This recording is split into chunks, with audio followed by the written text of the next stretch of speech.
Hello friends, એક કસ્ટમરની demand છે, એમને આ સ્લીવ્સ જોઈએ છે. તો ચાલો જલ્દીથી આપણે બનાવી લઈએ. આ સ્લીવ્સ આ કાપડમાં બનાવવાની છે આપણે. તો એના માટે શું શું જોઈશે? સ્લીવની લેન્થ કેટલી જોઈએ છે, સાથે લૂઝિંગ એટલે કે આપણે જેને મોરી કહીએ છીએ, સ્લીવની મોરી જોઈશે અને 5 ઇંચ ઉપર સ્લીવનું લૂઝિંગ જોઈએ છે. 5 ઇંચ પર લૂઝિંગ કેટલું છે? પહેલા તો લેન્થ આપણે જોઈએ છે કસ્ટમરને 7.5 7.5 ઇંચ અને 7.5 પર આપણને લૂઝિંગ જોઈએ છે 5.5 ઇંચ અને 5 ઇંચ એટલે સ્લીવની જે લેન્થ છે, ટોટલ લેન્થ, આ ટોટલ જે લેન્થ છે એમાં 5 ઇંચ પર આપણે સ્લીવનું લૂઝિંગ જોઈએ છે. 5 ઇંચ પર સ્લીવનું લૂઝિંગ છે 13 ઇંચ.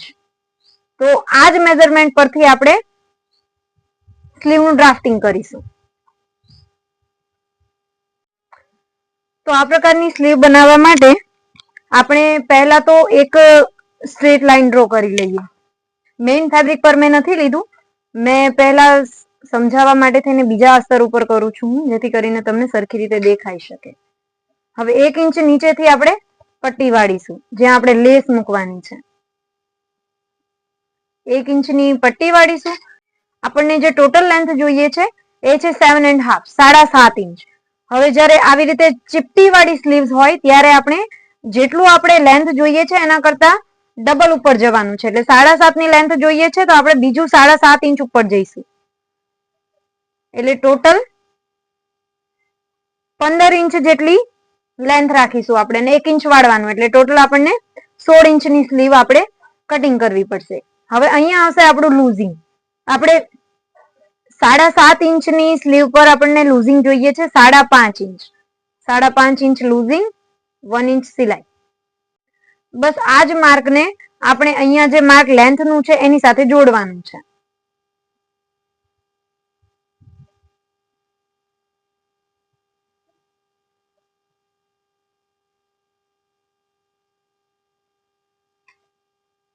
અહીંયાથી બહુ વધારે રાઉન્ડ નથી આપવાનું, થોડું વળાંકમાં લઈ લેવાનું છે, જેથી કરીને અહીંયા જે પાર્ટ હોય ત્યાં વધારે ફુગ્ગો ના બને અને એકદમ ફિટિંગમાં આવી જાય. આપણા સ્લીવ્સનું ડ્રાફ્ટિંગ રેડી છે.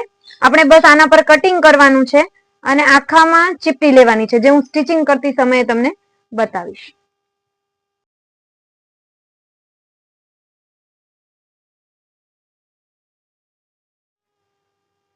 હવે આપણે જે ફર્મો કટ કર્યો છે, આ તમે પેપરમાં પણ કરી શકો છો કટ. તો આને 4 ફોલ્ડ કર્યા પછી એના પર આ રીતે સેટ કરો. મેઇન ફેબ્રિક પર ફર્મો જે છે તમારો, જે તમે કરેલો છે, પેપર પર કરેલો હોય તો એ, ને કાપડ પર કરેલો હોય તો એ, અને બસ પછી એને કટિંગ કરી નાખો.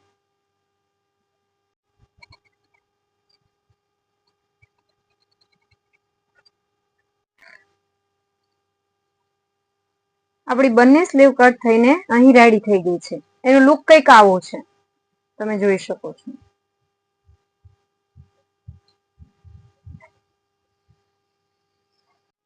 અહીં આપણે આના લેડી પર કરવા માટે આ ટાઈપની એક લેસ લીધી છે, જે સ્લીવ્સની મોરી પર લગાવેલી છે. આપણે અહીં અટેચ કરીશું. તો ચલો આપણે આ સ્લીવ્સને સ્ટીચ કરીએ.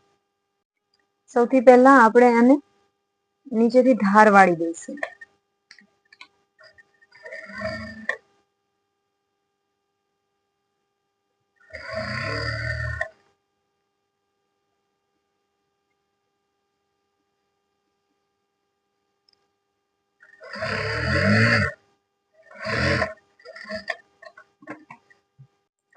હવે આ રીતેનો સિંગલ પ્લેઝર ફૂકનો યુઝ કરી અને આ લેસને આની નીચે આપણે કવર કરીશું.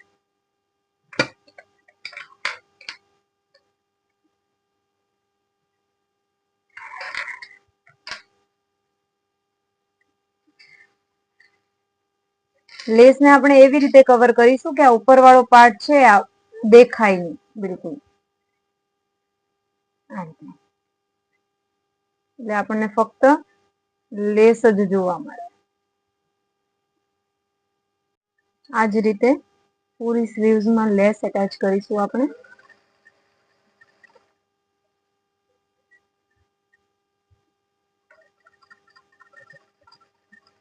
મોતીની લાઈન ના આવી જાય એનું ખાસ ધ્યાન રાખવું, કેમ કે અહીં મોતી જો એક પણ આવી ગયું તો 100 તૂટવાની પૂરેપૂરી શક્યતા છે. આપણે બંને સ્લીવ અહીં આગળ બનાવીને રેડી કરી લીધી છે. તો આપણે 1 બાય 1 બંનેને પ્લીટ્સ આપી અને બ્લાઉઝ સાથે જોઈન્ટ કરીશું. આમાં પ્લીટ્સ છે એ જે જગ્યાએથી આપણે લેસ અટેચ કરી છે ત્યાંથી બસ 1 ઇંચ જેટલા ઉપરથી જ સ્ટાર્ટ કરી દેવાની છે પ્લીટ્સ લેવાની. આ રીતે ઉપરની સાઈડ જવાનું છે આપણે. થોડી મોટી પ્લીટ્સ લેવાની છે જેથી કરી અને લુક થોડો વધારે આવે.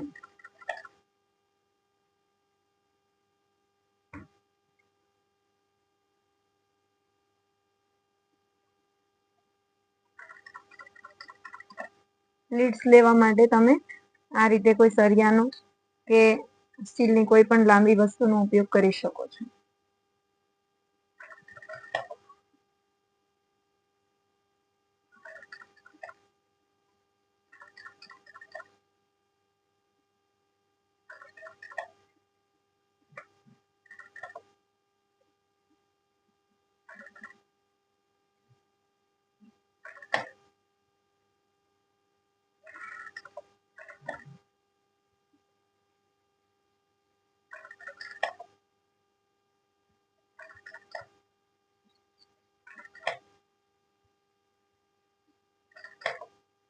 આ રીતે સ્લીવના સેન્ટર પર આવ્યા પછી ઓપોઝિટ સાઈડ પ્લીટ્સ લેવાની છે આપણે.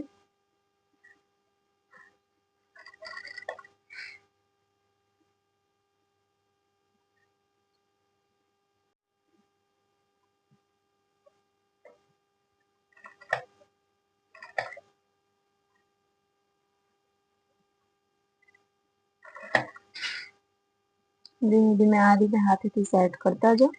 ઓપોઝિટ સાઈડની પ્લેટમાં તમારે હાથનો જ ઉપયોગ કરવો પડશે. એ સાઈડ તમને ઉલટી પડશે એટલે એ સાઈડ તમે કોઈ અણીવાળી વસ્તુથી વાળી નહીં શકો. છેક સુધી જે આપણે પહેલી બાજુથી જે રીતે પ્લીટ્સ વાળી હતી એ જ રીતે છેક સુધી પ્લીટ્સ જ લેવાની છે.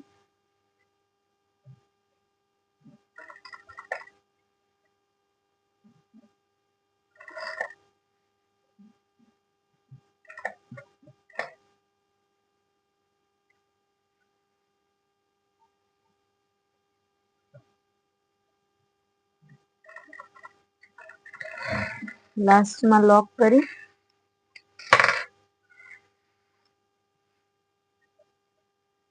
તમે જોઈ શકો છો એકદમ પફ વાળી સ્લીવ્સ રેડી થઈ ગઈ છે આપણી.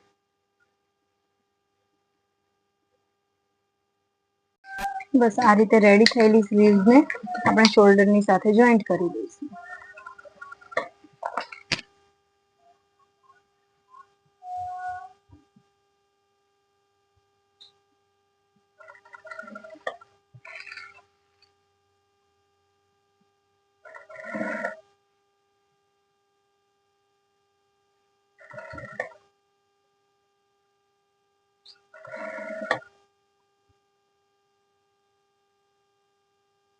જે સેન્ટર છે એ સેન્ટરની સાથે મેચ થશે ધ્યાન રાખવું એટલે સ્લીવ બંને સાઈડથી એક સરખી જોઈન્ટ થાય.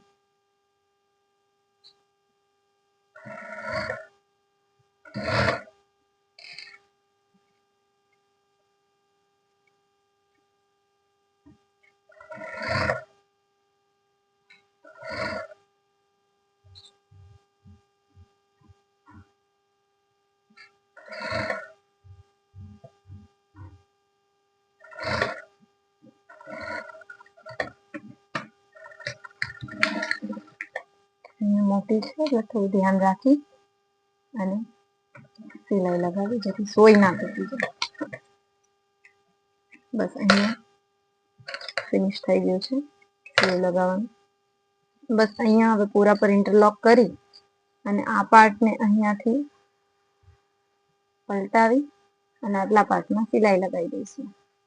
અહીં આપણે બંને સાઈડને ઇન્ટરલોક કરી અને રેડી કરી દીધી છે. હવે જે પાર્ટ બાકી છે, જે ખુલ્લો છે ફિટિંગના પાર્ટમાં જશે, એને ફોલ્ડ કરી અને સિંગલ સિલાઈ લગાવી દઈશું.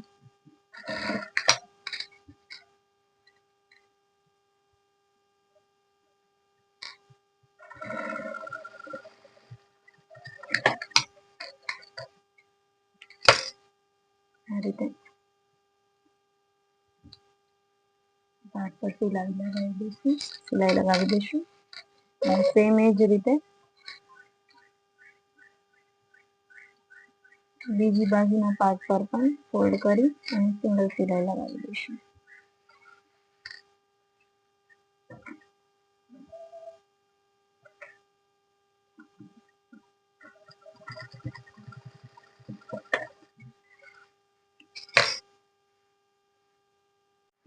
હવે આપણે આનું ફિટિંગ કરી અને ફાઇનલ લુક જોઈશું.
જો તમને પણ શોખ છે કંઈક આ પ્રકારનું યુનિક શીખવાનો, તો જલ્દીથી મને કમેન્ટ કરો, જેથી કરી આવા કોઈ પણ પ્રકારની ડિઝાઇનનું હું ટ્યુટોરિયલ લઈને આવું તમારા મોબાઈલમાં આપણી ભાષામાં સરળ રીતે. મળીએ ત્યારે નવા વિડીયોમાં. Thank you.